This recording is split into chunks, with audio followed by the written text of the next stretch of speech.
It's still a lot of people. Everyone was just kind of being super casual. Like, people were standing around, people were standing on the statues, people were chanting. Alex Jones out there with a bullhorn, yelling right. people, it's a trap! Yeah, he's like, turn around! Yeah, right.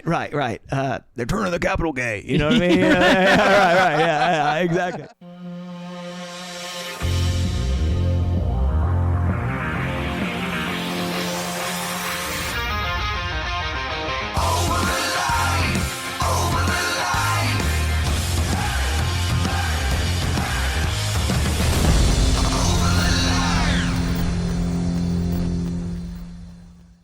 So my question is, how long have you known John Bird?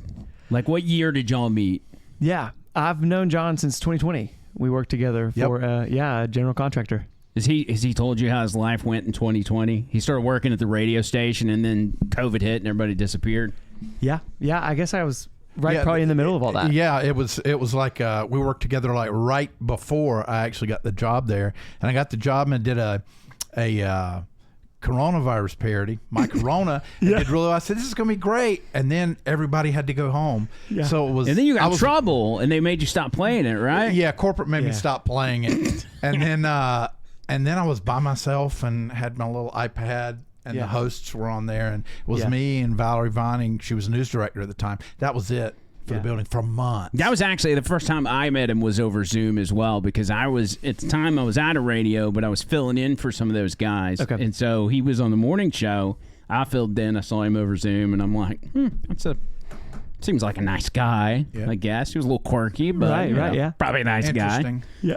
Genius. Stuff like that, So, Kaleb, you were introduced to us by our man, John Bird. Obviously, y'all met back then and everything else. And John Bird was very excited to see you when he walked in. Did you see his face? He was about to do a backflip. The best. We did some summer show-off stuff, too, I know. I was excited to see him. Best. We've shared the stage. Summer show-off. What is that? Don't know what. Oh man, I don't.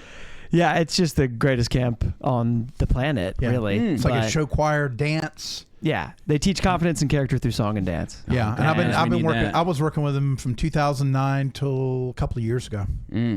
I need a confidence camp. That's for sure.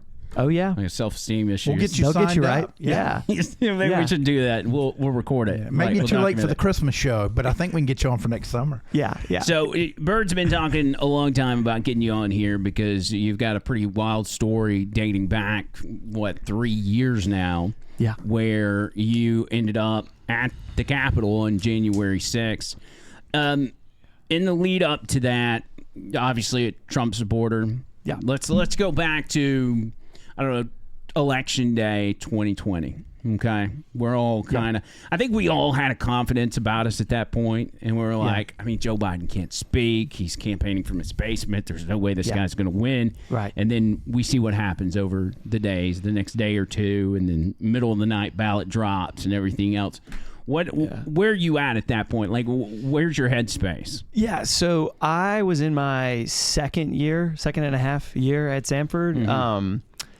And, I was in the military before I went to Samford. So graduated from high school here at Briarwood, went into the Marine Corps, was there for 5 years, got out, started at Samford. And so I had lived in Northern Virginia. I was stationed in Quantico. I was kind of like, look, I've lived in some really liberal places. Yeah. And so initially, people in my family, people around me, like, there's just no way Joe Biden could have won this election. And me, I was actually a little more skeptical of that view, being like, hey, I've been surrounded by some pretty unreasonable people that I know are willing to vote for Joe Biden. And so I wasn't just immediately on the this was stolen train. Obviously, I was not happy. And I was kind of like, this is crazy. It's still really, really hard to believe that he beat Obama's numbers in 2012. Right. Really hard to believe this guy that didn't campaign at all has gotten more elections than anybody in history. Right. I mean, more votes than anybody in history. So I was skeptical, but I mostly went up to the rally to see friends from up in Northern Virginia. So being stationed there, I was highly involved in a church. I had buddies that were also stationed up there. So when my dad came to me, he was like, I was still on Christmas break, and he was like, hey, why don't you go up to the rally I'll pay for your gas and your lodging. I can't go. I'd go, but I want you to go. And I was kind of like, you don't have to cover any of that. I'll just, I'll make it a trip to go see some buddies of mine. And that was kind of my mentality. Obviously not happy, obviously skeptical with, like you said, why did they stop counting late at night? Why did it take 5 days to... Did that happen over a period of time? Like you said, at first, you knew a lot of Biden supporters, so you were like, it's not that shocking. But then in the back of your mind, you're like, 81 million votes. Come on. Yeah, right. Well, and the unwillingness to look into anything. It was almost just like the more and more people were like, you have to accept this. This is the most fair election in history. Was the more that I was like, that seems a little odd. Right. So, but I can say went up there totally really with an open mind. The whole point of the Stop the Steal rally was kind of like, we've got evidence. We're here to talk about this. We're here to explain why it was stolen. And so I was kind of like, I'll go hear what they have to say. We all kind of felt that way too. So growing up, or you grew up, you sound like a pretty regular dude, but from being in the military, going to Briarwood, all these different things, you're involved in church. Right. You grew up conservative, I'm assuming. Your family was kind of that way. Yeah. So it was just standard. Did you like Donald Trump when he first came on the scene, 2015, 2016? I wouldn't say I didn't like him. I was a Ted Cruz guy, actually, initially, in the primaries of that year. I voted. I'm about as ultra MAGA as you can get, and I voted for Ben Carson because I loved what Trump was doing, but I was like, "There's no way they're going to let this guy be president." Right. So I voted Ben Carson, and then I figured out, okay, maybe he can win. So. Yeah. Well, and that was also really my first election. How old are you now? I'm 29. Okay. And so 2012, I was a sophomore in high school. It wasn't really until 2015, 2016, being in the military, that I was like, got into this thing called politics. Grew up, obviously, like you said, super conservative. My conservatism has only grown as I've gotten older. Right. I feel like being in the military, being in it is a democratic socialist kind of structure. We operate because taxpayers pay their taxes. Right. And so things like that really just increased my conservatism. And but I'd gotten involved. I read a lot. I was excited about voting, but I had been, like you said, a Ted Cruz guy. And then obviously when Trump won, no way I was going to be a Hillary person. Right. And I wasn't going to fall in the camp of, I'm just not going to vote. Yeah. So I was on the Trump train. So your Trump train, see what happens in 2020. You agreed to go to the rally. You say your dad was originally going to go? Yeah. Yeah. And he's already told me about it. Yeah. And he had to work. He's a dentist. You can't just, I guess he wasn't going to be like, reschedule all my patients. Right. He's booked out. So he's like, go up there and represent the family. Yeah, right. Yeah, right. So you had friends up there that you were meeting up with. You get up there a day or two before, or do you get up there the day before? It was the day before. And what's the vibe like? Like where you're at? Is it just full of Trump supporters and hotels and everything else? Yeah. So I stayed at a buddy's house, kind of outside of the city, and but going into the city. Yeah, that's right. We were a little more nervous because we had heard about Antifa and things. We were like, is there going to be a massive counter protest? It's so easy to forget we had just come off the summer of 2020. Yeah. And so there had been a lot of unrest, and we weren't, I was not sure exactly what was going to go down that day. But getting there and getting in the crowd, it really was something special. There were so many people that you're like, man, these are what we think of when we think of Americans. Yeah. These are people who love this country. Most of them are all professing Christians, love the Lord, and just super fun to be around. It was encouraging to be in the crowd. I can say that. I know the vibe you're talking about too, because on a much smaller scale, but I've been to a Trump rally, and that's the way it is. Yeah. Whoever you're standing in line with or you're sitting beside, like you have no idea who they are, but they'll talk to you like your family. Right. Like everybody's on the same page. Yeah.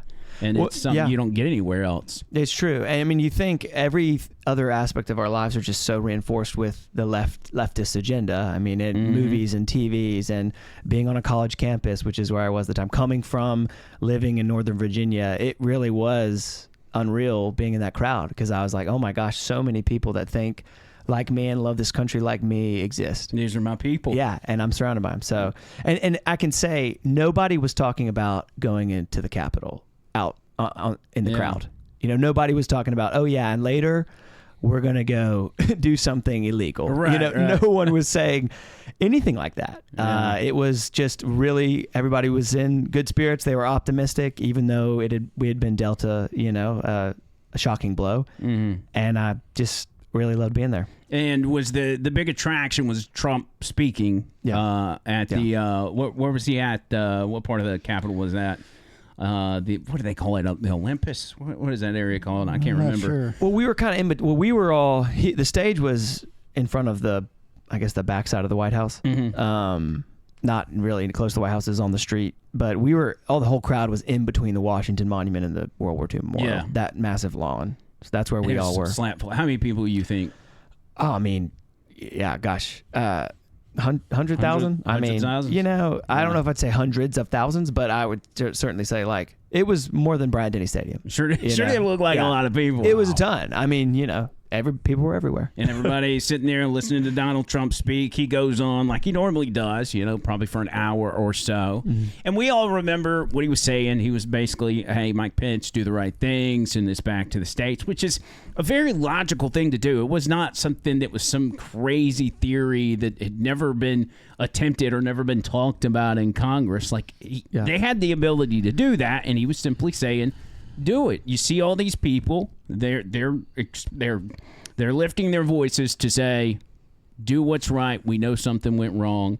And as the speech went on, the crowd, and you tell me if I'm right, starts peeling off a little bit. Yeah. And right. they start, what are they doing? What is the crowd doing at that point? Yeah, well, everybody said we're going to walk down to the Capitol and make our voices heard. That was kind of the general. And Trump mentioned that. He said patriotically and peacefully march down to the Capitol. Right. And it's funny, there was certainly, not from Trump, but from other speakers there that day, some things were said that I was like, okay, what does that really mean? Like Mo Brooks' quote was like, if we don't get our way today, it's time to start kicking ass and taking names. Yeah. And that was shocking to me. Like I was like, what does that mean? Whose ass are we kicking? Yeah, right. And so there were things that certainly I would say like inflammatory language, mm-hmm. And it was kind of like not from Trump, but what we were told was, we're going to go down here, we're going to surround the Capitol, make our voices heard, and it's going to potentially persuade Mike Pence to do what he should do, which, again, this is what their words. Which is send this back to the states. Mm-hmm. That was and I've heard people come. Hindsight's 2020. People have come and said that that's a faulty political theory or legal theory. I don't know. I just know that day, that's what we were asked to do. And when you're there in that moment with those people, you're like, oh my gosh, yeah. If I just got to go down there and surround it and let my voice be heard, why would I not? So when people start doing that and making their way to the Capitol, what do you do? Yeah. Well, so me and my buddies go eat, which was we were hungry, and this actually is a very important piece of this story because we end up making a triangle. It was like we cut north heading to the Capitol's east. Uh-huh. We cut north to go eat, and then when we come back, we come around to the east side of the Capitol. So you see all this footage and a lot of the kind of craziness, people fighting cops, a lot of the tear gas getting thrown down into crowds. You guys come on that? Like y'all walk around and see that all happening? No, we avoid all that. And so that's what I mean is the important piece of it. Because we had gone north to eat at this restaurant, and then when we came back to the Capitol, we ended up cutting kind of diagonally. Mm-hmm. And so I don't see any of that. Yeah. Like I walk right up to the police officer on the police line, some of the first people to arrive at the backside of the building, and it's totally casual. We're sitting there like I'm having a conversation with the police officer. His sister lives in Hoover. So does my sister. Like we're having this conversation, and the crowd is building around me and behind me, and we're just kind of there like, we're at a very safe distance from the Capitol. Right. I mean, we're probably 50 yards, away from the door. And next thing we know, they just start backing up. and the police line. The police, yeah. And I don't know why they're backing up. I mean, presumably they're consolidating because somewhere on this line it's getting broken and people are pushing through. I don't know. All I can say is everyone around me, no one's fighting a cop. Yeah. You know, I'm certainly not.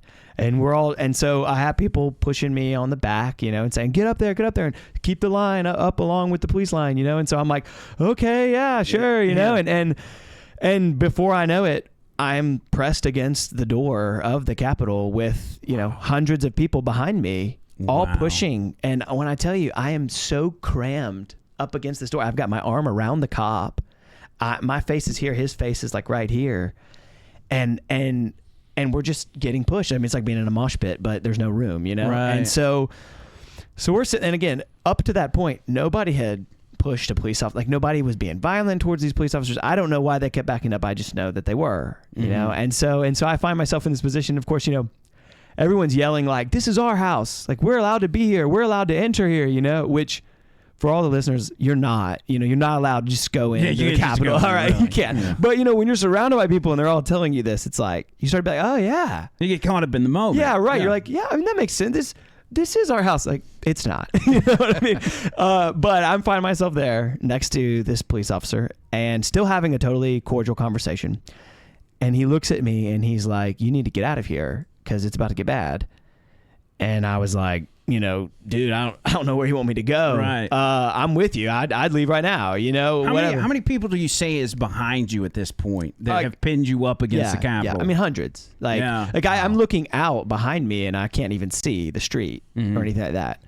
And at some point, you know, I actually had put my hands across the wall with a woman in front of me because we were getting crushed, and I was trying to like do a push up off the wall just to help her and I was telling her, I was like, I'm sorry, you know, like this, I can't help this. These people are pushing me. And so a little bit after he told me, like kind of warned me, all of a sudden it was just like boom, boom, boom, boom, and gas grenades were going off like in the crowd, you know, on your side of the Capitol. Yes, like where we were at. And I mean, at that point, it just all hell breaks loose. Yeah. You know, and it turns into a fight. It turns into a mosh pit. People are shoving. People are screaming. Like the women around me. I mean, there was one woman particularly. She was probably my mother's age, just screaming. You know, in so much pain. And my face is burning, so I pull my beanie down over my face. You know, AL.com will tell you that was to hide my identity. Yeah. I'm like, look, oh, did they do a piece on you? Oh yeah. Oh, they did. Yeah, it's quite the piece. I'm sure. Yeah. Oh yeah. And so I'm like, my face is burning. Everyone's burning. I'm like still getting crammed up against this wall, and you know, some guy pulls out a nightstick, and he's like. And I don't know where he came from with this nightstick, but he starts beating the glass in front of me, and he creates this crater in the bulletproof glass. And he's like, you want to take a few swings? And and like, look, full disclosure, don't take few swings. You know, anyone who's listening to this, it's not a good idea. But you know, I'm like, yeah, sure. You know, and I take it and I hit the crater that he made like no more than 3 times, and I'm like. This thing is concrete, you know? Right. And so I turn to him and I hand it back to him. I was like, dude, you're not getting through that, you know? Yeah. And so, and that cost $42,000. So, you know, look, again, please don't do it, y'all. And so I hand it back to him. I don't know where he goes. I decide I got to fight my way out of this crowd. You know, like I can't stay here. Like nobody's getting in this door. And so I am completely blinded by my beanie at this point, or for the most part blinded. I'm like pushing my way through the crowd, and all of a sudden I just feel this pull, and I'm like, it's like a flow, like a river has grabbed me, and I just get pulled all the way into the building, and somebody had opened the door from the inside, and so people all converge on this door, all start flooding in. So the video of me that doesn't ever get played on the news is like my hands are above my head, I am bouncing in between people who are like as I'm getting pushed into the building with my beanie over my face, and I come into the Capitol, and I'm like, I immediately, just for anyone who thought I might have been trying to hide my identity, I pull my beanie off and reveal my face to the camera right there, in the Capitol, and I'm like, oh my gosh, like it feels amazing, you know. I'm like getting out of that chaos, no more gas. It had gotten super hot. Glad to be not crammed. I'm just glad to not be crammed. And I turn around, and it's like I can't even say that I was thinking. My instincts just kick in, and I see this cop that has plugged the door, and not letting people in, including one of the women that were out there that's screaming. And I just come behind him and I take him by the vest and I pull him, out of that doorway. Mm-hmm. He's holding on to the doorway, so he lets go as I pull, and he comes to the ground. He hits the ground. I fall backwards and catch myself, and I immediately stand up, and I kind of realize what I just did. And I'm like, I turn to him and I extend my hands and I'm like, hey man, I'm sorry. I'm just trying to help these people. And he's like, don't freaking touch me. Yeah. And I throw my hands up, and a bunch of other protesters had come over to help him, Help the police officer. Help the police officer. Yeah. Okay. Nobody was like, dude, yeah, this is what we're here for. Everybody was like, as soon as he hit the ground, people were like, whoa, and so I go to help him. He wouldn't accept help, but then some of his other cop buddies come help him. 2 other cops go and close the door, and I go over there to him, and I'm like, I'm heated, I'm angry, and I'm like trying to explain, these people are just, nobody to me has communicated that we're here to do anything nefarious to politicians or anything like that. I'm like, these people are trying to get out of this gas, right, and they just need help. And he's like, man, we have a job to do, and so that just sets me off. And I'm like, we have a job to do, we have a job to do. And I'm like, how many people have done terrible things in history under the excuse that we have a job to do, and I'm yelling, of course. This is all on video. None of this is secret. And then I'm like, that's a poor fucking excuse. Right. I say it, and I'm like, language is not, I do not use that word very often. Right. I'm hated at this point, and it's so funny because like in the AL.com article, they're like, quote me, like, we have a job to do, as if I was saying, we're here to do a job today, like the protesters. We're here to hang the vice president. Yes, right. Can you Google real quick and see if you can find the AL.com article? I just want to, I guess you're just type in his name. Kaleb with a K. That's very important. That's right. Kaleb with a K. Yeah. But anyway, so you're in this situation where you've pulled the cop down. Yeah. They got back up. And you're angry. You're caught up in the heat of the moment and everything else. Where do you go from there? Yeah. So I look at the cops and I'm like, where am I supposed to go? And they're like, you're not coming out of this door. Right. And I'm like, okay. So I walk into the atrium, like the big, rotunda. Sorry, it's not called the atrium. But, and I'm like, I don't know what to do. So I start looking around and I'm asking people. I'm like, what are you doing here? I did appreciate the picture that they used. That is a good picture. It's a good pic. I gotta admit. Mountain Brook man gets 10 months in prison for attacking Capitol Police on January 6th. This is the article. This is the second article after I got sentenced. And it's really funny because the first article, it says Columbiana man, because I was living with my parents finishing school at the time. Right. And the second article is Mountain Brook man. And when this article dropped the day that I got sentenced, somebody sent it to my wife and she was showing me and I was like, honey, we made it. I'm a Brookie. Wow. All it took was attacking police officers and then you're a Mountain Brookie. It's crazy. Yeah. Anyway, so there was a separate article that dropped the day that I got arrested. Anyways, I'll tell that story, but yeah. So you're still in the Capitol. Yeah. Where do you say you go from there? You're in the rotunda? Yeah, so I'm in the main rotunda. Because we all remember the images of people walking through the guy with the podium and all walks that kind right of stuff. past me with the podium. Okay. I literally look at him and I go, "What are you doing?" You can't take that. I was like, because I'm like, dude, you need to put that down. You know what I mean? But he was like, "Oh, it's all good," and I mean, I'm sure he's a great guy. Like, he's awesome. But I was like, this is crazy. Yeah. People were smoking weed. Like, people were lighting up. That's so wild. People were partying. And that's a once in a lifetime deal. You might as well. Right. And so I'm asking people. I'm like, what are we doing here? Where are you headed? And everyone's like, I don't know. Like, everyone I look at's like, I don't know. Ask our tour guide Ray Epps. He'll tell you where we're going. Right.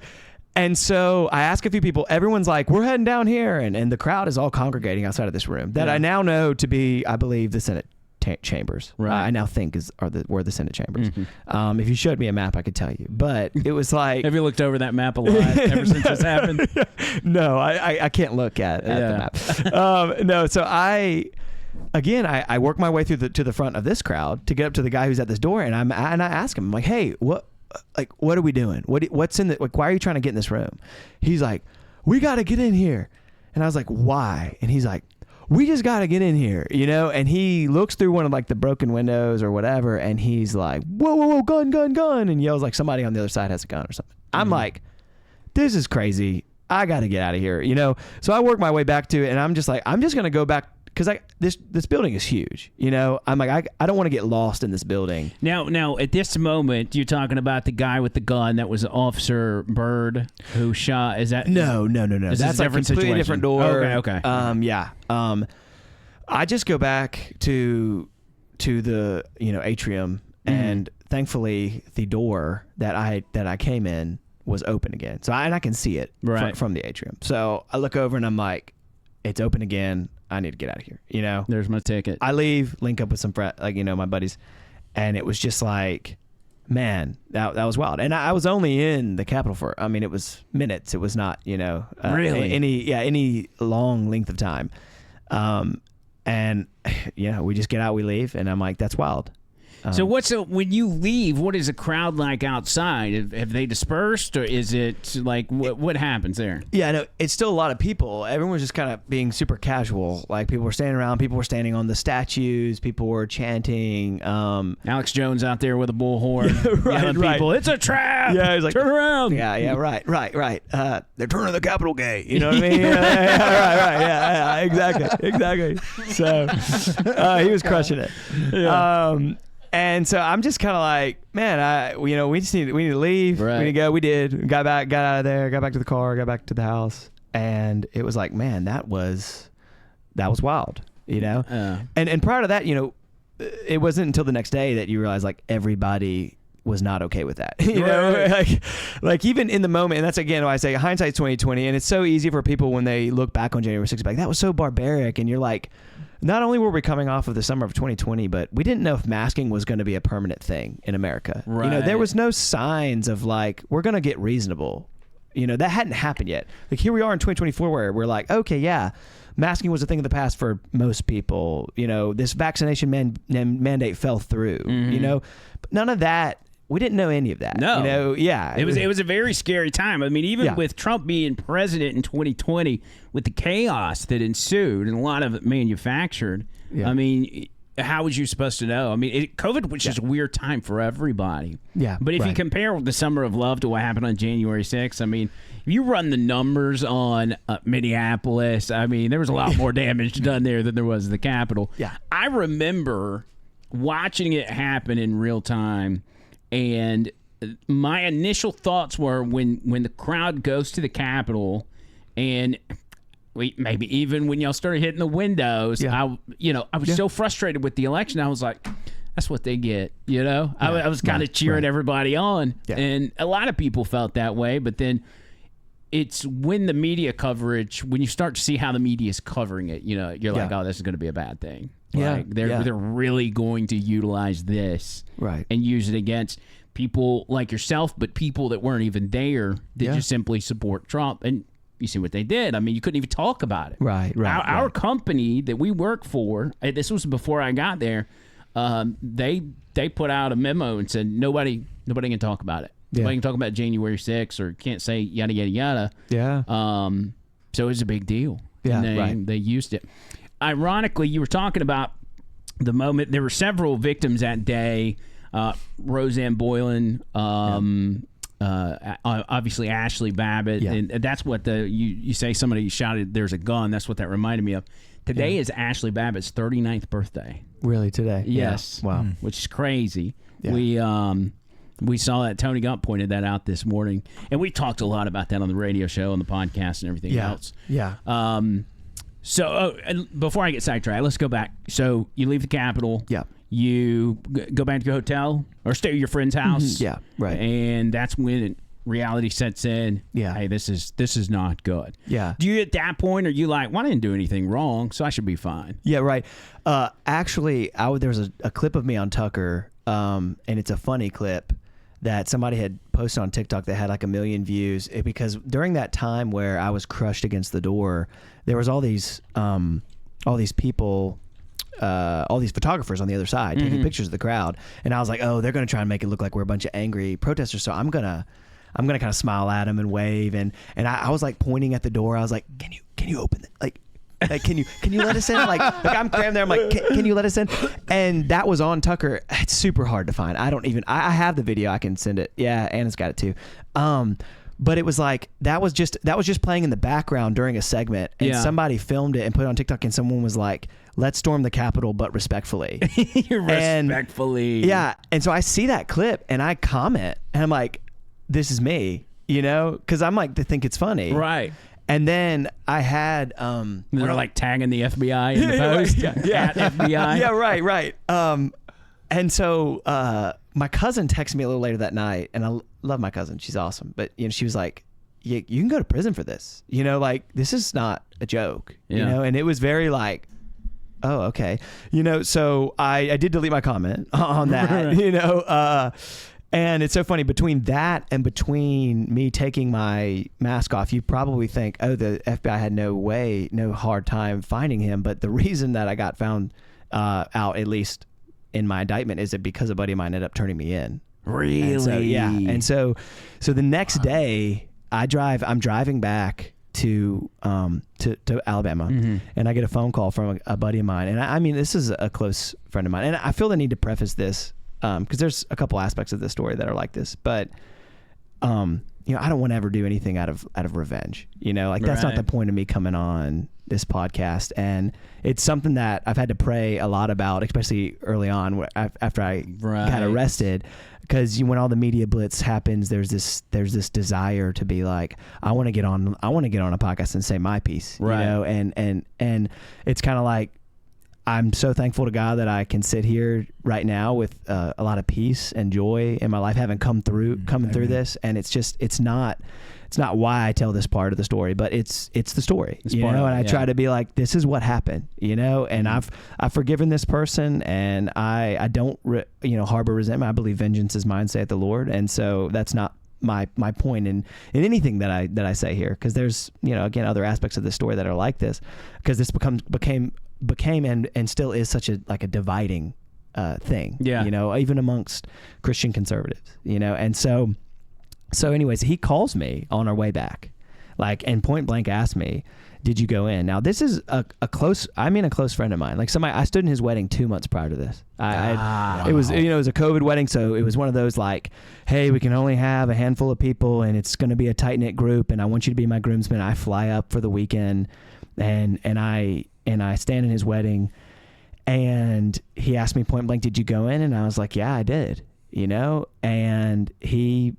from there calls the FBI and gives him my name and my phone number, and so they ended up, I ended up getting a phone call 3 months later, March of 2021, saying, hey, this is Agent so-and-so with the FBI, we were tipped off by an anonymous source, and I didn't know who it was at the time. And, I didn't find out really till later. I didn't go seek it out, but, his brother ended up telling on him. But it was like, we just have a few questions for you, about where you were on January 6th. Easy peasy, don't worry about it. You ain't in trouble. Cup of coffee. We'll talk about it. And it's so crazy how many people get themselves in trouble doing that. I was kind of like, no, I'm going to need to get a lawyer. And they're like, that's not necessary. And I'm like, yeah, it really is. Yeah. And so I get a lawyer, and I just hear nothing for a year and 8 months. I never got another phone call. Nothing from your attorney or the FBI? Yeah. Wow. Yeah. I mean, it just goes dark. And me and my family, we were all just kind of like, man, praise the Lord. He's really just put a hedge of protection over me. And I guess this is just kind of where this is going to go. Yeah. Until August 22nd or 23rd, I can't remember the exact day, but 2022, they just come, FBI comes, PA system, armored vehicle, 30 agents, the full Wow. Yeah, pony show to raid my parents' house. So wow. What time of day was this? This was at like 5 a.m. Of course. Yeah. Every time. They get you first thing in the morning before the sun comes up because you're so dangerous. Yeah. Well, it's crazy because like we we probably have a fire alarm, but it's never gone off, you know, while I've lived in that house. And so this alarm starts going off and I'm like, I wake up and I'm like, that's weird. Like, I've never heard that before. Yeah. And then it's just a PA system. Kaleb Dillard, this is the FBI. We have a warrant for your arrest. Come out right now. And it was just like instantly, I'm out of the bed. I didn't even put clothes on. I'm in my underwear. I run down the hall, go out our front door, and we've got this on our Ring camera too. But I'm like stepping out of with my hands up in my underwear. Does it hit you at this point? Like they're here for me for this reason? Yeah, or are you just it's pure adrenaline. Yeah. I mean, I don't really until I'm sitting in the county sheriff's like vehicle. I'm not really, and I sit in there for like 3 hours. I mean, it kind of hits me more. But it's pouring down rain. I asked them, I'm like, can I put some clothes on? They're like, no. And I mean, it is the loudest PA system you ever. I mean, you're hurting your ears. I'm like, okay, and I walk down there. They put me in the back of, the sheriff's car, and then my mom and then my dad, and they actually ended up putting my dad in cuffs because he, went to put our dogs up. So he had kind of come to the door and then realized like, oh no, the dogs, let me go put them in the kitchen. Right. And it was like, that was considered non-compliance, and so they put him in cuffs too. And I'm just sitting in the back of this vehicle for a hot minute.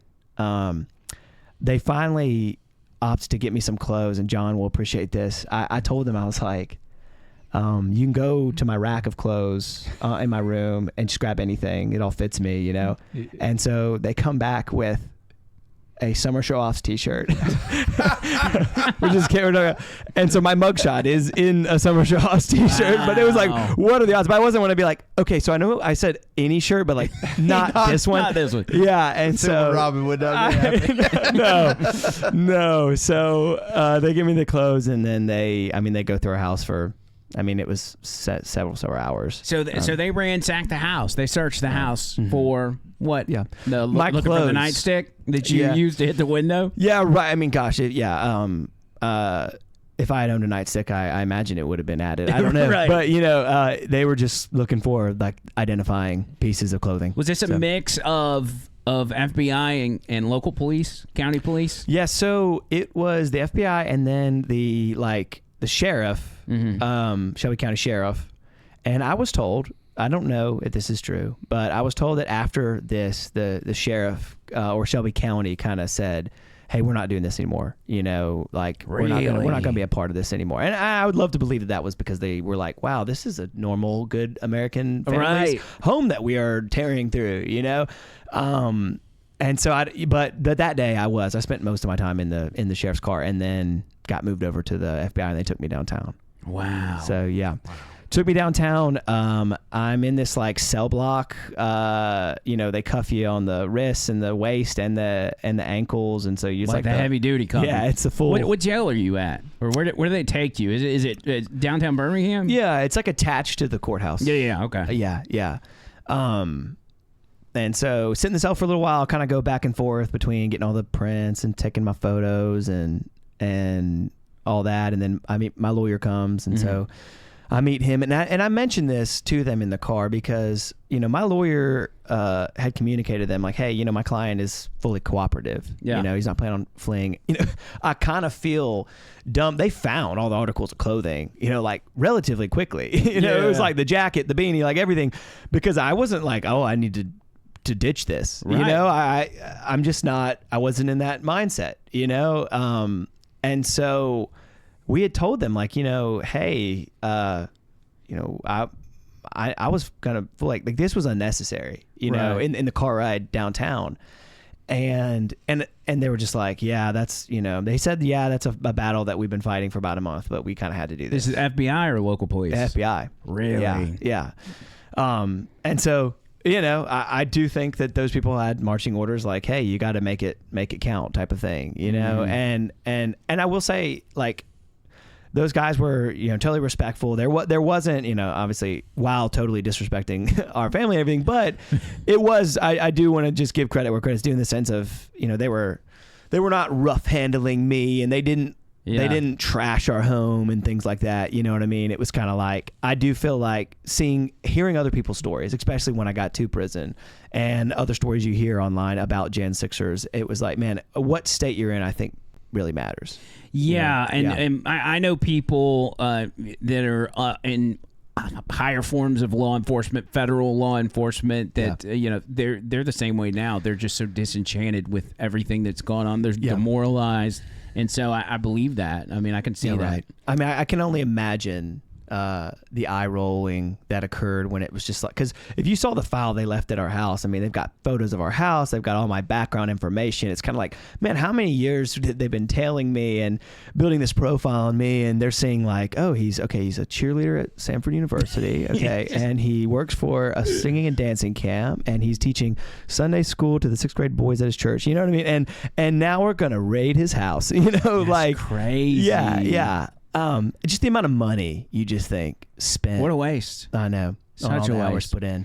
So they put you in Birmingham jail. Your attorney's a local guy. Yeah. We won't call him out, but so what happens in your when you go to court? Do they cut you loose, or they hold you? Yeah. Oh, I mean, it's wild. And I consider myself very fortunate, especially again meeting a lot more Gen Sixers and hearing other stories. It's kind of. Thankful. It's hard to say thankful because this whole thing's just been a mess. But it's kind of like you see me that morning and you would have thought this guy's Osama bin Laden. The way they're buddy formation, clearing rooms through our house, dressed to the nines. And then that afternoon, I'm eating lunch with my family, and I've been released on a no collateral bond. And part of my bond agreement was you got to stay in school and you have to keep a job, which it's like, okay, I was planning on. You're gonna do that anyway, those two things anyways. That's fine. And so this all happened a week before my last semester at Samford, and so a week later, I'm back in school, and it's just kind of like, man, this is wild. How bizarre. I mean, that's got to, you got to be like, this isn't even real life. No, well, and my life gets turned upside down. So I get arrested.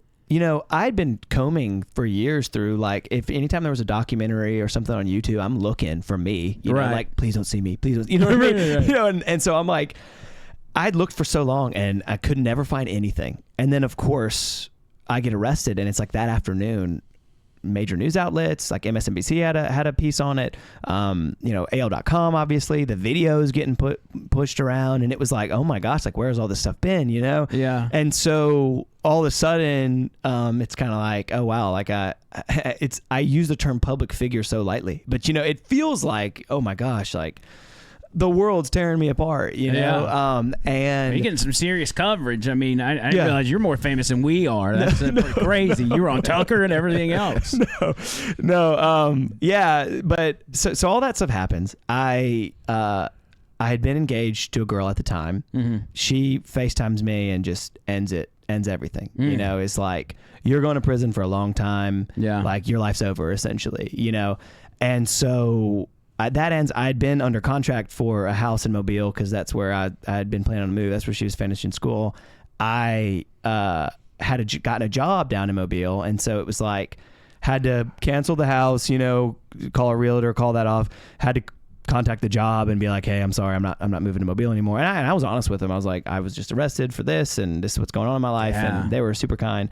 And so it was like, just in a matter of a week, I'm back at school now with my life just completely turned upside down, and I had no option but to just trust the Lord. Yeah. There was nothing else to do. Mm-hmm. And there was just so much, like, people trying to give inputs, and thankfully I say, they took my phone. So I was without a smartphone for a while, but even when I got a smartphone back, it was like, I just kind of stayed off of everything. Well, they took your phone for evidence? Yeah. Mm-hmm, yeah. Were you able to go get another phone? So you had a phone? Yeah. Well, I don't want to get myself in trouble with AT&T, but I went to AT&T and said my phone was stolen, because to me, I was like, it totally was. It was, absolutely. And so I did get I gotten like a dumb phone for a little while because I didn't know how long it'd be, but they kept my phone for months. So I get so I finally do get a phone back. with my same number a couple weeks later.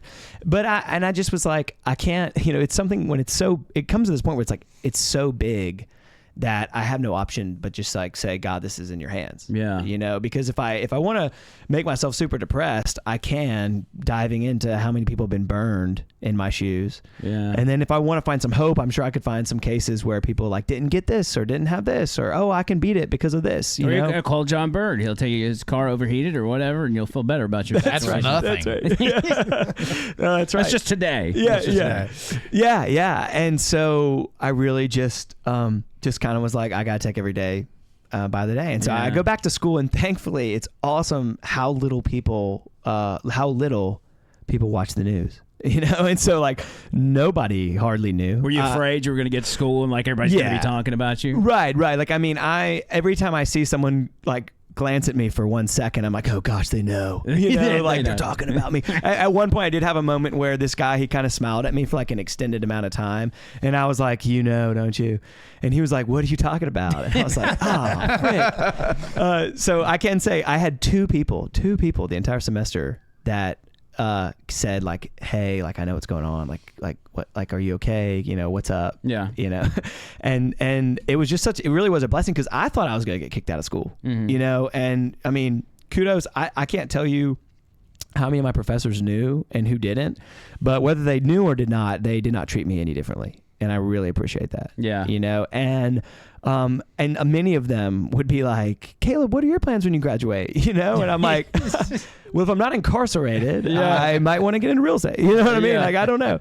And so I end up being able to finish school, and it's just a huge blessing. I would meet with my lawyer about once a month, and it was just such a weird thing, because first meeting with a magistrate judge, you are given the option to waive your right to a speedy trial, which is advantageous for everybody to do, because it's like, there's so much evidence, there's so much data.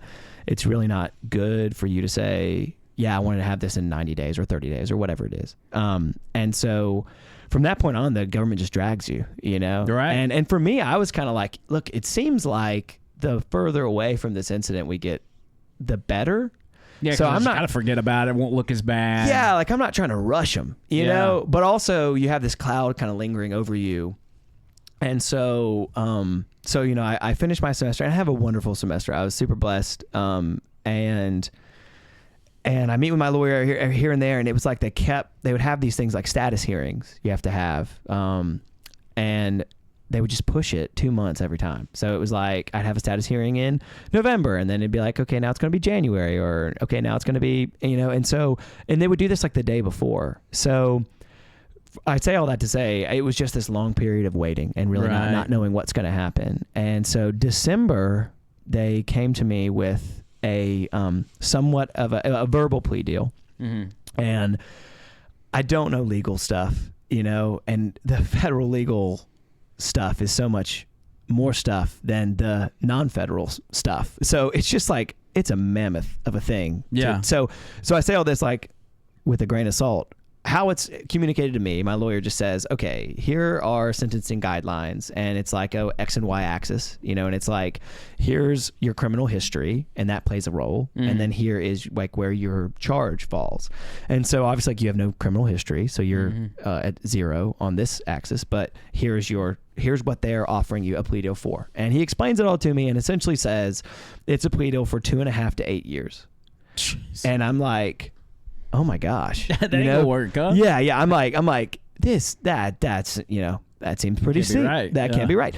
I'm like, I don't even have a traffic ticket on my record, you know? Yeah. And so I'm like, this just doesn't seem right. I just don't.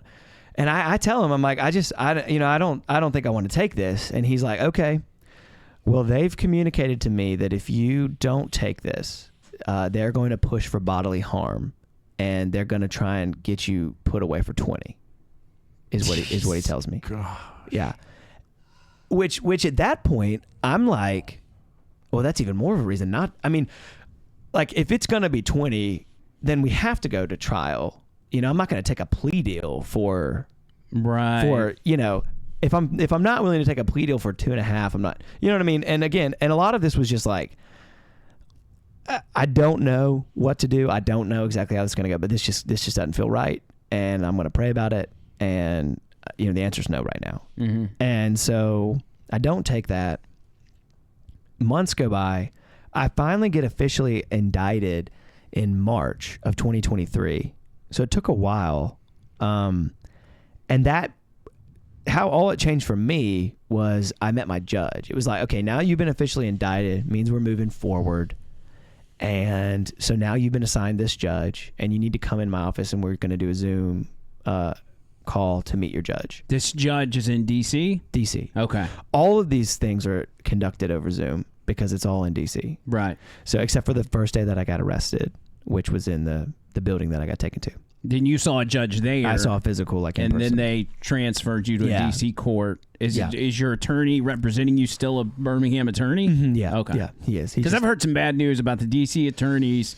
People get hooked up with them, and they're basically in bed with the judges and the prosecutors, and so they don't do anything for them. Right. I mean, again, it's just such a total blessing. My attorney is awesome. I mean, wonderful, good guy, and and you'll see as I tell more of the story how it's just a total God thing, because you have people in the same circumstances who paid more money for different attorneys that get a way worse case, and it's just so subjective, and it's terrible. But I'm very thankful. It worked out well. So I meet my judge, and the day that I meet my judge is the same day that I meet my wife. So let's bring her in here real quick. Bert, if you don't mind swapping, because if you meet a female under these circumstances and you guys hit it off, I mean, like you said, that's got to be a God thing. It is. It's the biggest blessing of my life. So so I mean, I've told the story up to here. This is where I'm at right now. I've been given this kind of terrible plea deal. And and I get a phone call from a mutual friend of ours this morning. It's the same morning that I go in to meet my judge. Mm-hmm. And she's like, hey, I just want you to know, at the gala tonight, the fundraiser, it's the Summer Shroff's Gala fundraiser. She's like, I got you sitting next to my friend Anna, and she's single and you're single, and I just want to let you know, whatever. And I was like, okay, that's awesome. So I got to go meet my judge right now. Let me talk to you later. And I don't leave this meeting in very high spirits. Yeah. My judge was a young African-American woman appointed by Joe Biden. And not good. So yeah. Not good. So my initial feeling is like, oh my gosh, I'm done. But again, to her credit, like, super fair. Mm-hmm. Anyways, we'll get more into that. I just want to say I would have showed up with a Harris shirt on and rainbow shorts and just been like, hey guys, That would have been the route to go. Honestly. Oh my gosh. Yeah, right. Yeah. I know I should have at least put some self tanner on or something. I'm just super white. And so I'm not in high spirits. I go to this fundraiser that night and sit next to Anna. Anna, welcome to the show, by the way. My wife, yeah. Did you know about you meeting him? Like, what did they tell you whenever they're like, hey, we want you to meet our friend or whatever? Absolutely nothing. They told you nothing. Yeah. So, well, that's fine. Yeah. I mean, you can learn as you go. Same thing. She called and she was like, single friend. Sit next to him. So you didn't think much of it. You were like, oh, it was a good cool friend, and I met her in dental school, and she had set me up over the course of the 4 years in Memphis where I was in school. And so I was like, oh, it's another one. Now, does your friend know what's going on with him at the time? She did. Oh, okay. But she also knew me, and I think she knew that I was not going to have any qualms. Okay. Fair enough. So you go to this fundraiser, and what happens? And we have a great night. And, it was wonderful. I didn't sit down and be like, hey, I'm currently in a bit of a dispute with the federal government. I've had a really bad day. That's right. Yeah. No, we have a great night. But then by the end of it, it was kind of like, man, I'm really hitting off with this beautiful woman. I'd like to ask her out, but now's probably not a good time. Right. And so I don't get her number or anything. But I do follow her. I was really disappointed. Oh, man. Yeah. But I do follow her on Instagram. We have a real Gen Z love story. And so, even though we're not Gen Z. But I was like, I follow her on Instagram, and then just a couple weeks go by, and I posted something on my story, and she responded to the story with like some heart eyes, again, the little like reactions. Right. Yeah. And so then I was like, okay, maybe my situation isn't that bad. I'm just kidding. Kind of. But yeah. So I just feel confident. I'm like, okay, hey, it's not going to hurt to like get to know this girl a little better. And I'm also lonely and going through something really tough. So I was like, man, let me reach out. And so I messaged her and was like, I was still living with my parents at the time. I'd finished school, but it was kind of like, yeah, they agreed, you can live here until you we get this whole thing figured out. Right. Of course. And so I was like, if you want to come over and meet the family, ride some horses. We live on a 15-acre farm. We got some horses and stuff. And so she accepted. And after she accepted, I was like, I should probably give her a heads up, like before, I do the full on meet my family and ride horses thing. So I was like, can we go to dinner, sometime before? So you have no idea at this point. Nothing. Yeah, no. Still nothing. Yeah, so we sit down to dinner. We have a wonderful dinner, and at the end, I just looked at her and I was like, "Do you have any idea what's going on in my life right now?" And she's like, "No," and I was like, "Okay, well, I hate to drop this bomb, but take a moment and read this AOL.com article." Right,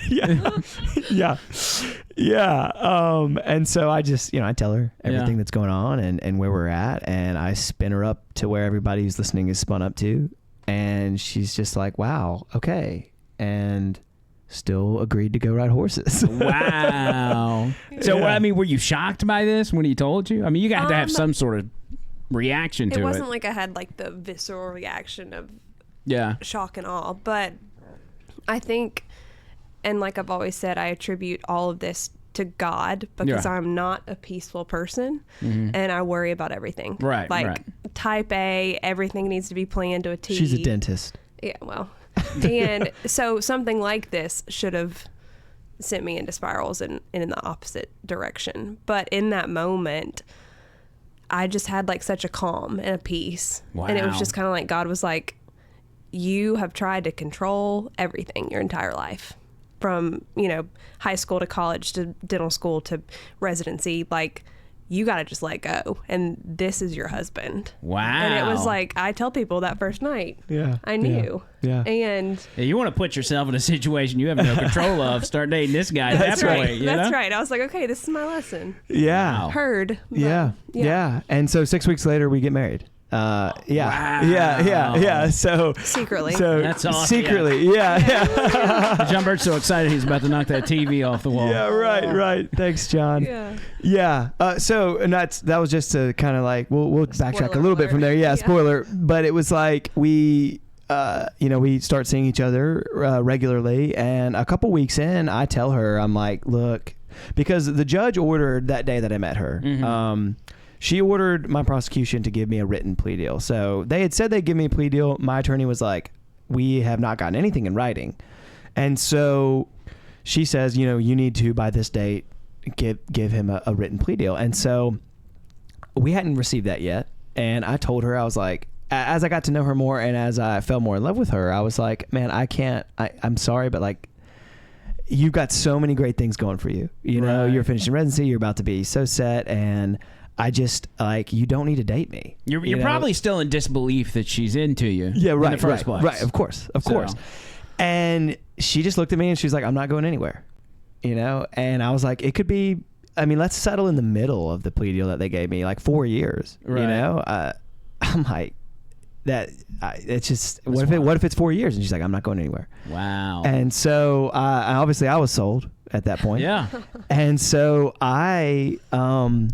we continue to do this dating thing, and a couple weeks after that, I'm actually given my written plea deal, and it was for 12 to 18 months. And, praise the Lord, it was a huge blessing, and we were both looked at each other like, we can handle that. This is the one. And so I mean, I was like, I can't really imagine it getting any better than that. Yeah. You know, and so we eloped the next week after getting that news secretly, because just secretly. We didn't tell our parents or anything. And after you eloped, just kind of curious, on the wedding night, did you like dress up as a QAnon shaman and have a little like role play going on? Should have had him at least be the ring bearer. Or something. Just kidding, just kidding. Cool. Yeah, we had contacted the podium guy. Like, can you be our? We actually need that podium for the priest. Yeah, right. Like, we see your carrying skills. If we could get you in on this, But no, we ended up getting married. It was really hard to keep it a secret because I was still living with my parents, right? And we didn't like cohabitate before we got married. Mm-hmm. So I was like sneaking in and out to go hook up with my wife, and so it was very like, we went on with this for a little while and we were like, we can't keep this a secret. And the main reason was not, our families are incredible, loving and supportive. It was just it's a hard sell. Like, he's getting ready to go to prison. I want to marry this guy, and so anyways, we do end up telling everybody, and it was great, and it all worked out. So your family's probably great with the idea. Yeah. Your family, on the other hand, how did that play out? Yeah, it was hard. Yeah. He had been up to my hometown to Columbia, Tennessee, in June. Yeah. And so we were already married, but nobody knew. But he had met my parents prior to us getting married. Did parents know about the situation? Yes, okay. They knew about everything. What was their reaction to that when they first found out? Just curiosity. Yeah. Mom, when they met him for the first time, I think she kind of just we talked about was it. asking a lot of questions. Probably met him. It was like, nah, you weren't at the Capitol. Quit playing. But really, no. I think my mom she's very supportive, and she only made the one comment of, a lot of people are getting really long sentences for this. Like, you just need to be prepared. Like a one-on-one conversation that she and I had when I had told her, like, I know I'm going to marry him. And this was after, like a week of dating. And Mom was like, okay. Done it, Mom. But she was just like, okay, but you just need to understand, like, grandmas in wheelchairs are out here getting 7 years. Right. And he went in and he put his hands on somebody. Yeah. Mm-hmm. You need to be prepared. And I was like, I am. And she was just like, okay. So reaction wise, I knew that it was going to be really difficult. My dad, I told him driving up there, I was like, he'll either be here or here, like one or the other. And Mom is going to take it hard. Like, we knew she would. And I hated that. But we did sort of originally craft the plan with the intent of protecting the people that we love the most. Because we were like, we don't want them to worry. Mm-hmm. And red flags are everywhere in this timeline, in this situation. What have y'all done? Right. Type of thing. And so we thought, we can never tell them that we got married, and we will get engaged at the end of summer, and we will get married when everything is said and done. Yeah.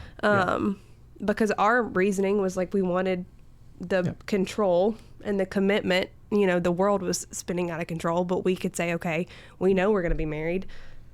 Let's get married. We have power in that. Right. And in nothing else. So everything we did was for our families and for our friends. Mm-hmm. But my dad was great. He was like, are you pregnant? Is she pregnant? Are you pregnant? And he was like, no, sir. And I was like, absolutely not, And so then he was fine after that. He was like, all right, welcome to the family, clapped him on the back. And my mom was really upset. I think it was just a culmination of a lot of, I'm an only child. So it was kind of like maybe some hopes and dreams of a wedding that she had kind of thought about a little more than I had. But after a few weeks, it was kind of like, we flew up to D.C. to accept the plea deal, which he'll talk about. But it was by that point, I think she had flipped herself from grieving that part of her dream into like mom mode of being supportive for me and for her new son-in-law. So it was, I mean, better than anybody could have dreamed. Yeah, that's the best case scenario right absolutely. there. Yeah. And I gotta shout out her family because, so much of, being humble is just being able to say, I'm going to set aside what I want or my desires and just say, hey, this is something that I know is good for my daughter. And I love and appreciate them so much, because they were like, look, we had views of a wedding and how we might envision not only our daughter's wedding, but engagement and first year of marriage and things like that. And we're willing to set that aside to say, like, we're going to love them and we're going to be there for them. And I can't say enough. That's some good in-laws right there. Right. Amazing in-laws. And that's really been even the center of like all this story, because something like this happens in your life and it's like, oh my gosh, am I going to crumble? Am I going to dwell on how I envisioned my life was going to be, or am I going to accept what God's done and move forward? And so it was kind of like to have her in-laws and my family and Anna, of course, and so many people around me be in that same boat of like, wow, we're gonna love you and we're gonna rally around you, even though obviously we don't want this. This is not what anybody here would want for you. It's just a huge blessing. Your foundation of support that you really needed, that just started off as your family, had been expanded, had been doubled or more before taking this plea deal or getting sentenced, which is the thing that's going to help you get through it. Yes, right. So, right. Absolutely. So what happens? Do you take the plea deal? Yeah. I accept it. You have to fly to D.C. to accept it in person. And so we fly up there together. We take it, and then really nothing changes. We fly up there, and I mean, now you are considered guilty, so that changes. But my day-to-day didn't change. I was still going to work. I was still doing all these things. And so you just have to wait for sentencing. Yeah. And in that time between accepting the plea and sentencing, they do a third, it's not a third party because it's still the federal government, but a third group does a full investigation and interview of you and gives a recommendation. So I didn't know about this prior to obviously recommendation for where they send you? How much time you should get. Gotcha. Or kind of how severe. And again, just a huge blessing. I mean, in hindsight, it's kind of like my prosecutor and my judge were not on a crusade, which kind of seems to be the differentiating factor of like how bad it is for you, if you're a Gen 6er. Because I got to prison and met guys who would talk about their judges being like, when you stormed my Capitol and when you were in my Capitol and doing all this to my Capitol, I didn't get any of that from my judge. And so and again, the prosecutor also was able to calculate, I don't know all the legal stuff, but 12 to 18 months was significantly less, right. And better so than 20 years. That's right. Much better. And so, so then we have this third party group come in to do this interview, and it's an African-American lady, and it was like an hour-long Zoom call. She's like asking me all the questions about my life and growing up and everything like that, my history, my foundation of like my support system and things like that. She's looked through all my case and everything like that, and she ends up recommending 6 months. Wow. Which was huge. And so we were like, oh my gosh, like that gets better and better. That's awesome. You know what I mean? And super happy about that. And so now the judge can do whatever they want. And even though to let people know, even though you take a plea deal for 12 to 18 months, my judge could have maxed me out at 8 years still. Because it's so rare to have what's called a binding plea agreement in the federal system.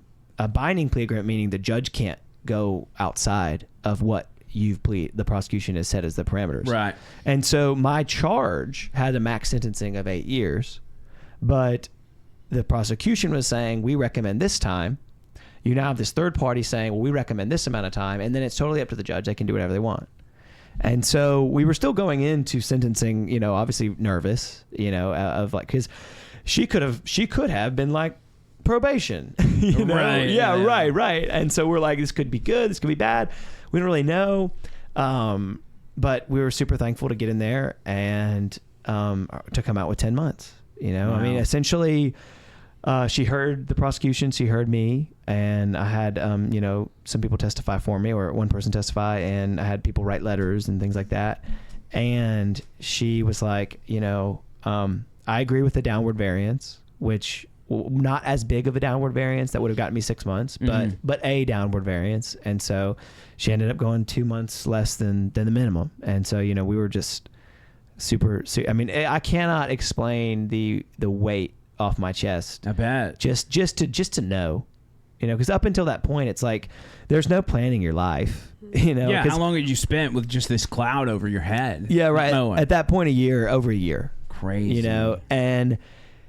And it's just weird to not be able to like know anything, and also to not know like when, because my sentencing, it was like, well, we might get it to you in 30 days. We might get to you in 90 days. We might keep pushing you, everything was like that. We need to do this status hearing. Well, it could be 2 months from now. It could be 6 months from now, And so, I was so ready to just know, and to just kind of just to be able to prepare myself mentally. I mean, I felt like I had been preparing myself mentally for you just need a day. Year. But let me know when it's coming. Yes, give me a date and give me how much time, and we can do this thing. And so I get 10 months, and again, huge blessing from the Lord to get to spend the holidays with my family. I mean, I couldn't be more thankful to have, because this happens November 16th. Mm-hmm. And so I'm like, I get Thanksgiving, I get Christmas, and you go in January? I go in January of this year. January 2024 is when I finally have to self-surrender. This year? 2024. When did you get out? So I got out in 7.5 months out of the 10, because of the First Step Act. So you got out in July? I got out in August. Yeah. And then home September. Home September. So you have to go to the halfway house. I can explain all that. But yeah. I mean, just, That's crazy. Yeah, super, super thankful. I knew it was sometime recent because Bert and I have talked about it. I didn't know it was that recent. Like, so you had just got out. Yeah. That's crazy. Yeah. Right. And the jail you were in, which one was it? Yazoo City, Mississippi. Mississippi. Yeah. So you didn't have to go to the DC gulag. No. You ended up in I was in the Mississippi gulag. The Mississippi gulag. Were there any other J6ers in there? There were. Really? Yep. Oh, yeah. I had a 72-year-old guy there that had been in for 3 out of his 4 years. Wow. 72 years old. Crazy. What was Did not even go inside. Yeah. So had no business being in jail. Oh, being yeah. in prison. I mean, somebody's grandpa. It's so sad. I mean, great guy, super nice. And the people in the prison, they joke, because I met him at church, and one of the guys told me, they're like, yeah, Duke is awesome. They're like, we're fully convinced that he believed he was on a tour of the Capitol. You know what I mean? Like, we've seen some photos, and we're like, yeah, we're pretty sure he was like, this is a tour. Yeah. But super sad. I mean, to see. But he's from Oregon, and that's why I kind of say things like, it just matters where you're from and how political your judge is going to be. Right. And it's amazing that from all the corners of the country came the people that went to that rally on January 6th. Right. I mean, you had every state represented by times 100. Yeah, no matter if it's Oregon, Washington, Alabama, Mississippi. Yeah. It's just wild to think about. Yeah, it is. Yeah. So I was allowed to self-surrender, which just meant I could drive myself there. Mm-hmm. And we weren't sure whether I was going to the camp or the low prison. So there's like 4 security prisons, and then there's like a supermax. But basically there's a camp, a low, medium, and penitentiary. Camp is at the bottom of the... Camp's at the very bottom. Yeah. It's like the camp. What was the shirt you were wearing? What's that camp? What are they, the confidence camp? Yeah. Right. It's a little bit like that. No. Criminal confidence camp. That's what right. Yeah. Right. Yeah. And so obviously we were really hoping for the camp, and what I found out, because I didn't go to the camp, I ended up at the low, which is the difference between 98 inmates and 1,500 inmates. Is because they put what's called a public safety factor on all Jan 6ers. And so that's like to say you're a certain level of threat to society. So you have to go to a low security prison. To get an automatic enhancer no matter what your charges were. That's right. That's right. Or how much time you have. So it was so shocking. I'd meet all these people. They're like, you have 10 months? How did that happen? Like, what are you doing here? Like I was given 34 years. Like, why are you here? You know what I mean?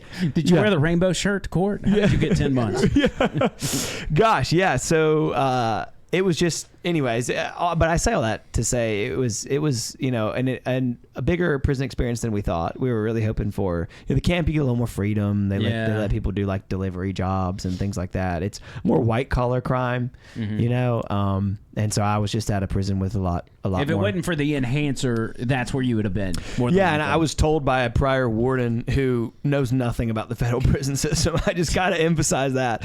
And I say all that because everything he told me was wrong. He would like, I called him because he was like a friend of a friend's, and he's like, I'm like, can I bring my Bible? Oh yeah, you can bring your Bible. Okay, and like I had an address book so I can write like phone numbers. Oh yeah, you can bring all that. Couldn't bring any of that stuff in. You're going to the camp. I'm like, oh, I was like, because the email said low, but then the lady on the phone said camp. And I was like, so I don't know which one. Oh, no, you got 10 months. You're for sure going to the camp. It's like, dude, come on. Just don't tell me if you don't know. Yeah, because you got it in your head, I guess, on the way over there that you're going to the camp. Yeah. And then you find out once you get there. Yeah, right. And I'm just handed my blanket and my, my shoes that don't fit, and they're like, you're gonna live over there, and I'm like, oh my gosh, what? Okay, all right, this is a big prison. You know what I mean? And you don't want to be that person that's like, I'm actually supposed to be at the camp. They're like, yeah, sure, right, bro. That's what they all say. So I get there and spend 7.5 months, and thanks to the First Step Act, which is President Trump, was able to get good time off, and so I was able to chop a decent amount off each month, and that's what allowed me to leave mid-August and go to the halfway house, which was here in Birmingham. So everybody goes to a halfway. They very rarely ever just let you out of federal prison. Is what I've learned. And so you go to the halfway house, which is like, most guys are coming off of, federal time they hand out decades like it's candy. Yeah. And so most of these guys are coming out from being incarcerated for quite some time. And so they need to acquire a driver's license and a birth certificate, a social security card. And a lot of them don't know how to do it. Yeah, exactly. And so I get to the halfway house, and it's like, well, I have all these things, and I have a car, and I have a job. Like my employer's super nice and saved my job for me, So I'm kind of like, I'm ready to go start work right now.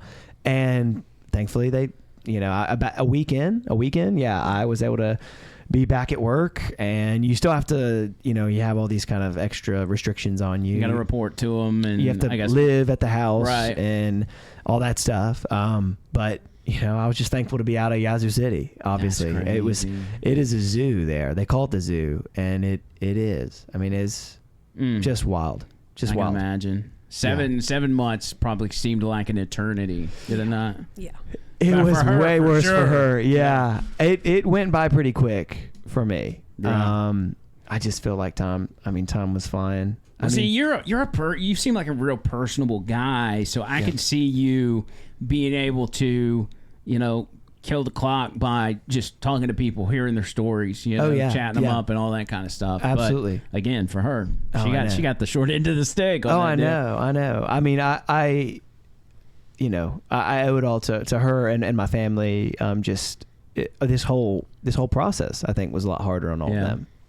Because for me, it was like, I'll be able to handle whatever comes my way. And I had faith, and I was like, I can do this. But asking your parents to go through that is just a different. Asking your wife to go through that, it's hard. And so I got to shout out Anna, because she came and visited me every single Saturday at Yazoo City.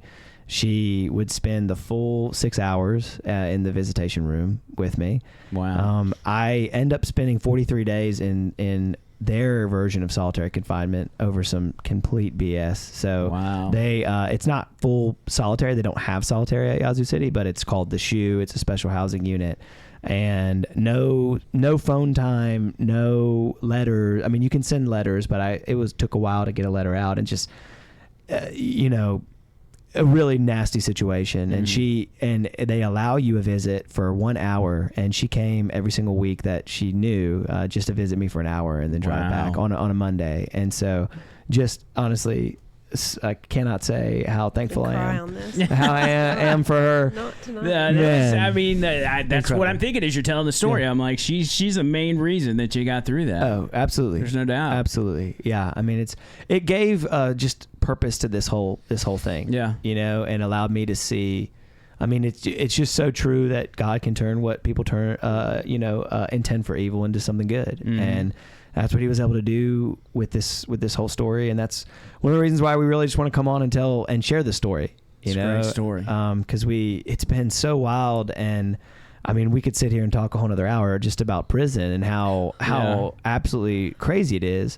But it's like, we do want just to reinforce that message that God has been so good and was able to just take this crazy situation. I hate for people to use my case as to try and paint the federal government as reasonable. You know, like, well, look at this guy. He only got this much, and look what he did and all this other stuff. It's kind of like, for one of me, there's thousands of people who are just burned by the federal system in a really unfair way. Oh, yeah. You know, absolutely. And all the other Jan Sixers that I met, I mean, great guys, and just were done really dirty. Yeah, we talk about him all the time. Who's the one, Tony? Jake Lang, that we constantly see about. He didn't even get a trial for like years. I 1,000 some odd days. Yeah, and he still don't have a trial. It's just crazy, and they're using these people as an example, making an example out of them, to not necessarily send a message to other J6ers, but to send a message to everybody. Yeah, whether it's myself or John Bird or whoever. Yeah. To say, you step out of line, we can do away with you. Oh yeah, right. And it's scary. And it doesn't matter how many years separated. We're willing to fork out the money and make it happen. You know. And unfortunately, it's sad because you've seen so many people. We always want to point to the top, you know, but it's like all of these people at the top have to have lower level employees that are willing to follow marching orders. Yes. And I hate for those people to just be totally let off the hook. You know, being in the Marine Corps, it was like you get taught to obviously follow orders, and you also get taught that everyone's a leader, and there are morals and there are ethics, and there are times when you have to look at your senior enlisted or officer and say, I'm not going to do that. You know, that's wrong. That goes against what we stand for in the Corps, you know, and people aren't doing that. Right. You know, and conservatives are bad about being like, well, they're just doing their job, you know, or make excuses. Yeah. You know? It's the guys at the top, the rank and file guys are fine. Right. That's not always I the talk case. to them and they're fine. And I'm like, hey, I've had great interactions with them. There's a difference in having a decent interaction or being like, hey, I know this guy. He's not the crazy person, person the top hates all these Jan Sixers. Right. But he's not quitting or he's not taking a stand. Yeah. You know, and we've just got to get to that point where we can say, you know, hey, we're willing to take a stand and risk something. Yeah. You know? Yeah. And it takes courage. Absolutely. A lot of courage. Yeah. Man, I got to say, that's an absolutely fascinating story from both of you guys. I got to give John Bird the credit for this because he brought it up. John. We had, we were just sitting here talking one day and we were like, man, if we could find somebody that was actually at the Capitol and ended up getting prison time or whatever, John Bird's like, I know somebody. Yeah. Let me call him up. Well, okay, perfect. Let's do it. Yeah. So we appreciate y'all coming on. Tony, you got anything? I mean, it's kind of hard to top that. It really is. Just have faith in God. Make sure you get right with God. Yeah. Get plenty of water, meat, sunlight, and sleep. Stay active, and always remember to laugh. Laughter is a great medicine, and it's a way to just get through these rough times. And I can't imagine the anxiety you felt being in that prison. I got anxiety over an election coming up. I can't imagine being in your shoes. So kudos to you for hanging in there, and also you, Anna. That was really awesome. For your point of view, being through what you've been through, the election's 20-something days away. I mean, where are you at mentally on that? I mean, are you like, I don't even want to do anything with politics? Or, I can tell you, if Trump loses, I won't be at any rallies. Right. I can say that. Not because I don't love and support him, right, but because I serve my time. But it's funny. We're at this terrible time where no matter who wins, it's going to be pretty crazy, because it's become so divisive. And so on the one hand, when you go through something so stressful and something like this, it's kind of easy to say, man, well, been there, done that. I just want to get to this place of comfort and relaxation and maybe disconnect from politics or not get too involved. And I hate that mentality. and we pray against that mentality. Yeah. And so I'm involved, and if I had the right to vote still, I would certainly be out there, voting. Right. I encourage everybody who is going to vote for Donald Trump to vote, but we also have to, one thing that I've been super convicted of, and something that I think God really spoke to me in prison, is that everybody needs to be reading their Bibles in their homes, like opening it, and it needs to be a part of their household. Because if we expect anybody at the top to fix, the issues that we have in this country, we're just putting our faith in something, in a false God, And so I in no way does that mean don't go vote or don't participate or don't, I'm a huge fan of the Daily Wire. I follow all their stuff. I'm locked in on politics and current events and what's happening. And I am like that because I'm convicted, because I have a relationship with the Lord, and I say these things matter. And so I did want to come on here and say that, man, if you're somebody who, because people are always looking around and saying, how do I get involved? What can I do? And very few people are going to do the research on their local elections and get involved in local government and do all of these things that we need to do. But if you want to do something that isn't going to cost you anything except for some time, and time is valuable, but going to have such a powerful impact and give you such a return on your investment, you need to be opening your Bible at home. And if you have kids, you need to be reading it to your kids. That is something that everybody can do. And that's really, I truly believe, what's going to turn this country around, because those people who are doing that and who build that relationship with God, because the Bible's going to teach you so much more than I can ever teach you on a podcast, any words that I can say. When they plug into that and they invest into that, we are going to see the culture become more conservative. You're not going to read the Bible and grow in your relationship with God and become a leftist. Right. It's not going to happen. Right. And so we want to see a change. We want, people, everybody in this room, people I'm sure listening to this podcast, we want to see that conservative change. And I would just say that's how we're going to get it. That's it, man. Because John Bird and I have been talking on the show this week about how leading up to this election, everybody has a role to play. Even though they think they may not, they have a role to play. That right there is at the top of the list. And that's not just for the election. That's for the future generations and everything else. So that's a good point. John Bird, do you want to grab that microphone and just anything? He's speechless. It was such an amazing story. It was good, man. Yeah. I appreciate John Bird introducing us, man. We'll have to maybe do this again sometime, like those prison stories. I bet you got some cool I'd love to tell people, because it's just wild. Yeah. Crazy. Yeah, absolutely. Well, thank you guys. Appreciate it. Tony Gump, thank you as well. Yeah, thank you. And y'all make sure like, subscribe, and comment. Until next time, see you, cuz.